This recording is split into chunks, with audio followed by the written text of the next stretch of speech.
Good morning बच्चों। तो हम लोग लेसन नंबर 9 में बल तथा गति के नियम, इस लेसन को हम लोग कल पढ़ रहे थे। तो बल क्या होता है ये हमने आपको कल बताया था। और बल जो है दो प्रकार के बताए थे, संतुलित बल और असंतुलित बल। उसके एग्जाम्पल आपको बताए थे। अब हम लोग उसके आगे आज पढ़ेंगे न्यूटन के गति विषयक नियम। तो ये न्यूटन वैज्ञानिक हैं। तो इन्होंने बल और गति के बारे में गैलीलियो के विचारों को इन्होंने आगे विकसित किया और इन्होंने 3 नियमों को प्रस्तुत किया।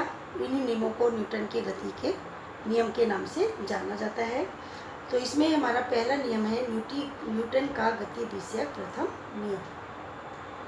तो इस नियम के अनुसार यदि कोई वस्तु विरामावस्था में है तो वह विरामावस्था में ही रहेगी, और यदि वह सरल रेखा में एक वेग से चल रही है तो वह उसी प्रकार से चलती रहेगी जब तक कि उस पर कोई बाह्य बल आरोपित न किया जाए या उस पर कोई बल लगाकर उसकी अवस्था में परिवर्तन न किया जाए। तो इसे न्यूटन की गति का प्रथम नियम कहते हैं। फिर से देखिए एक बार।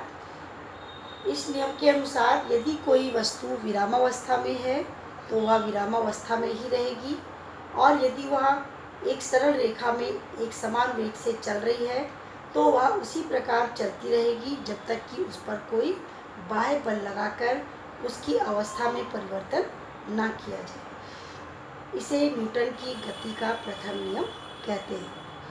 इस नियम को गैलीलियो का जड़त्व का नियम भी कहते हैं, क्योंकि वस्तु के विराम अवस्था अथवा गति अवस्था में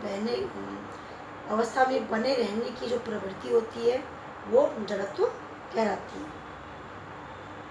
इसका उदाहरण है, जैसे यदि कोई पुस्तक मेज पर रखी है तो वह तब तक उसी अवस्था में रखी रहेगी जब तक उस पर कोई बाह्य बल लगाकर उसे वहाँ से हटा ना दिया जाए। जैसे हम टेबल पे कोई भी सामान रख देते हैं, अपना बैग रखते हैं, बुक्स रखते हैं, पेंसिल रख देते हैं या कोई सामान रख देते हैं, तो वह उसी जगह पर उसी स्थान पर तब तक उसी अवस्था में बनी रहती है जब तक हम उसे वहाँ से हटाकर उसकी अवस्था में परिवर्तन नहीं कर देते।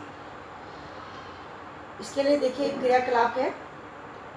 कांच का एक खाली गिलास ले लिया और उसके ऊपर एक ताश का पत्ता जो है वो खाली ताश का पत्ता, ये गिलास है, उसमें ये ताश का पत्ता हमने ऊपर से रख दिया है। पत्ते के ऊपर एक सिक्का रख दिया है, ये सिक्का है, इसको रख दिया है। अब हम पत्ते को अंगुलियों से तीर क्षैतिज जो है उसको झटका देते हैं, बिल्कुल ऐसे जैसे दिख रहा है यहाँ पे देखिए, ये ऐसे तीर क्षैतिज ऐसे सामने की ओर को हम धक्का देते हैं तो हम देखते हैं कि पत्ता जो होता है वो आगे को खिसक जाता है। दूसरे वाले में देखिए ये पत्ता आगे को खिसक गया। और उसके बाद ऐसा क्यों होता है? क्योंकि पत्ते के हटने के बाद भी सिक्का जो होता है वो अपनी विराम अवस्था में बने रहना चाहता है, और जब ये पत्ता हटता है तो सिक्का जो होता है वो पानी के अंदर गिर जाता है। तो पानी में सिक्का जो है गिर जाता है और पत्ता अपनी जगह से हट जाता है। सिक्का जो होता है वो पत्ते के साथ जो है आगे नहीं जाता है। तो ऐसा इसलिए होता है क्योंकि पत्ते के हटने के बाद भी सिक्का, क्योंकि वो अपनी विराम अवस्था में ही बने रहना चाहता है जड़त्व के कारण, और नीचे की ओर को गिलास में वो गिर जाता है। तो इसे हम जड़त्व का नियम भी कहते हैं। तो न्यूटन के गति विषयक प्रथम नियम को हम जड़त्व का नियम भी कहते हैं, इसे गैलीलियो का जड़त्व का नियम भी कहते हैं, और ये इसका उदाहरण हो गया। तो इस तरह से जो ये जो होता है न्यूटन की गति का प्रथम नियम है। अब इसके आगे हम लोग कल को पढ़ेंगे, इसे आप कॉपी में कर लीजिएगा।